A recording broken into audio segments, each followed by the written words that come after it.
Hi guys, welcome back to Wentworth Life, the big massive YouTube channel that talks everything Wentworth.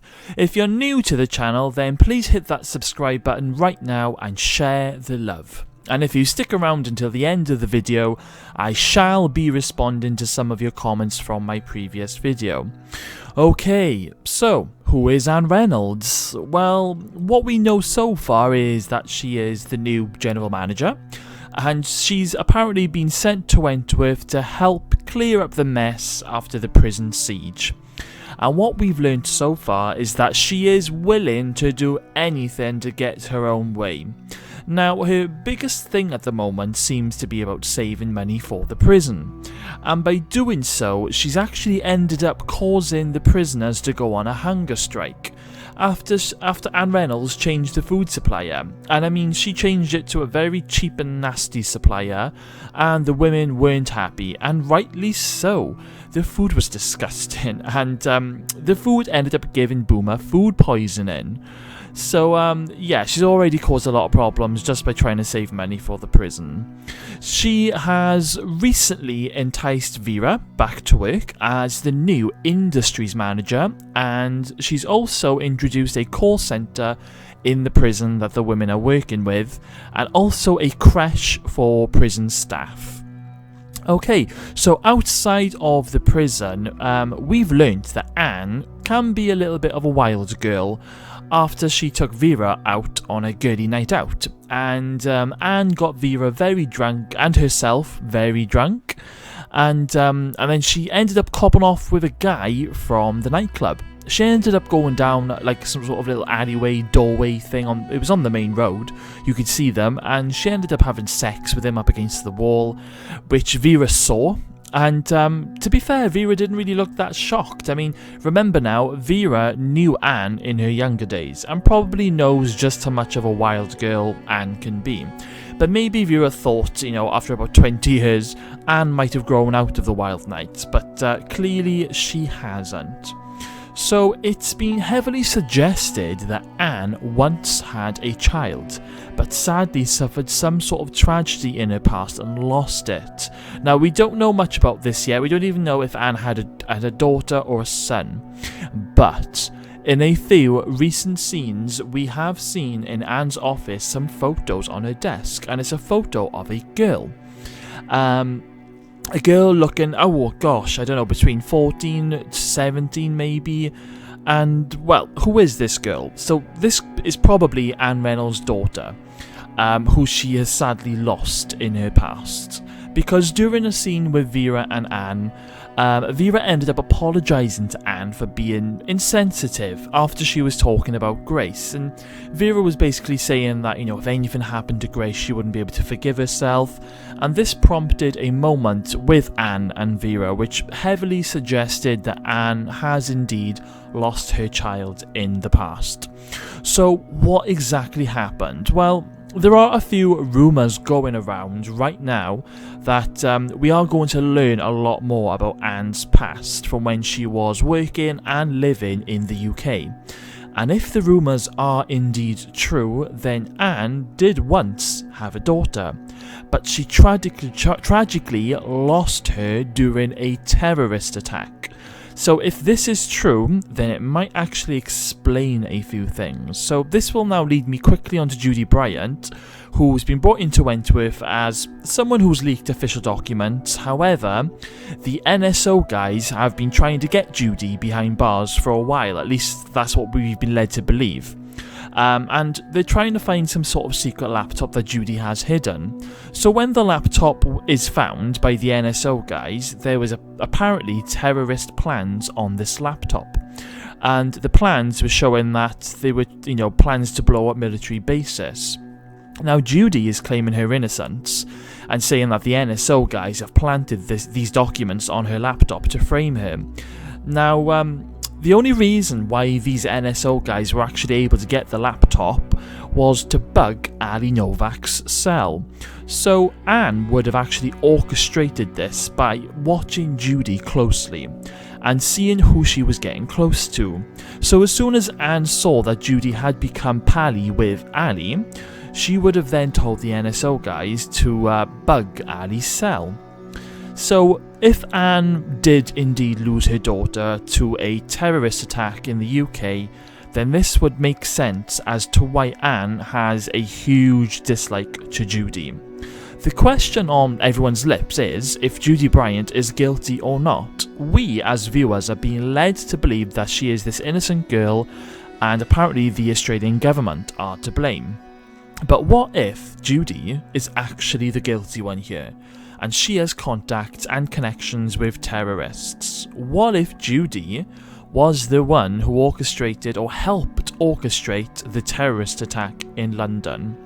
Maybe Judy then fled to Australia, and after that she's been keeping a low profile. So then what if Anne came back to Australia to seek revenge for her daughter's death against Judy? Or is Anne just working with the NSO and they are all indeed framing Judy? There's definitely an ulterior motive of why Anne has come back after all these years, and it's definitely got something to do with Judy Bryant. Maybe Anne doesn't yet have the proof about Judy being involved in the terrorist attack back in the UK, and she is indeed working with the NSO team to find out that information.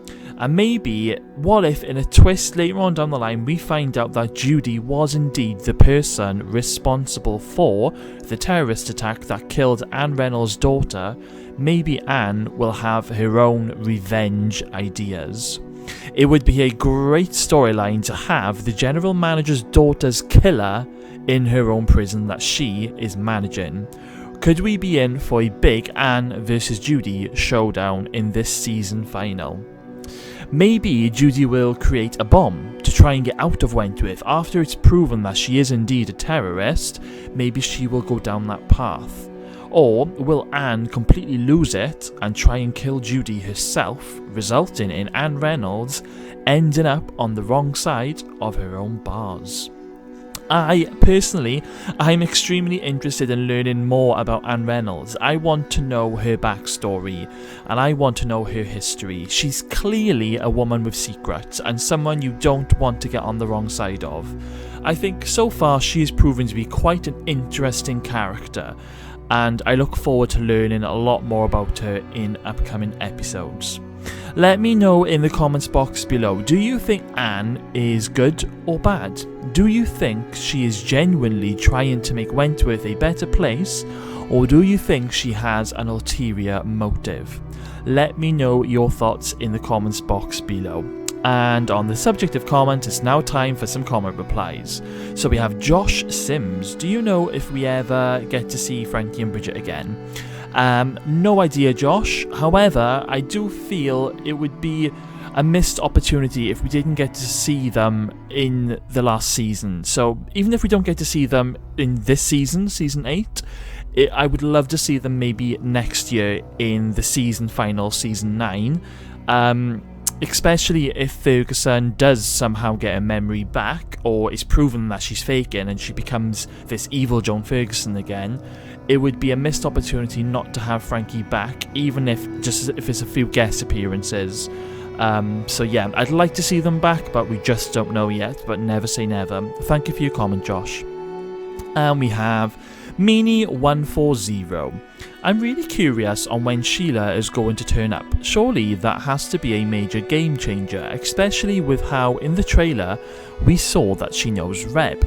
Yes, I am really excited to meet Sheila. Apparently she is going to be a huge character, something that we're not going to expect. And she's going to really heat things up in that prison. No idea though when she arrives. She's definitely in this season because, like you said, she's in the trailer. But I don't know, probably looking at episode 7 onwards, I should imagine, because she's not in any magazine articles for this week or next week as of yet. But hopefully it won't be too much longer. But thank you for your comment, Meanie. And we have Garnet James. It would be crazy in the next episode if we have a riot with Ali's crew and Lou's crew, similar to season 1 with Frankie and Jax. Yes, well, I think we are in for some sort of showdown in this week's episode. I'm not sure if it's going to turn into a riot. I think if there is going to be a riot, they will save it later on in the season, possibly for the season final. But it wouldn't surprise me if we do have a massive Lou Kelly riot later on in the season. So thank you for your comment, Garnet.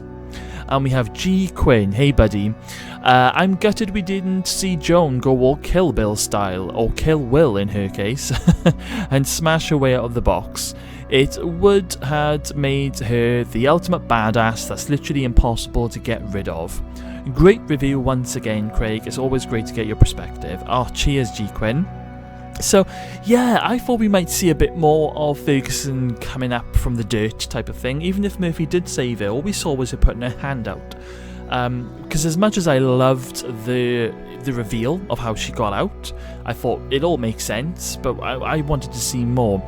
And also, we didn't get to see how they managed to track down this Kath Maxwell, kill her, and stick her in the box. Or didn't they bury this Kath Maxwell alive? Because I'm pretty sure back in season 6, when the officers found the body, they said that her fingers had suggested that she was buried alive. So whoever this Kath Maxwell was, they must have buried her alive. So I hope we get a few more flashback scenes. Maybe later on in the season, as Ferguson starts to get her memory back, we might actually get to see more of that. But thank you for your comment, buddy. And thank you all for your comments. You're all amazing. I love reading all of your comments, so keep them coming. Just a little reminder that myself and Peter will be doing a live feed this coming Friday to talk about how we think this new season is shaping up, because we are now at the halfway mark. And we will also be able to answer some of your questions live, so more details are to follow in my next video. But this coming Friday will be our next live feed. Like I said, we'll be at the halfway mark, so it'll be a good time to have a good catch up with you all. So make sure you're subscribed and keep an eye out for the updates in my videos. So thank you all for watching, guys. I will see you all very soon.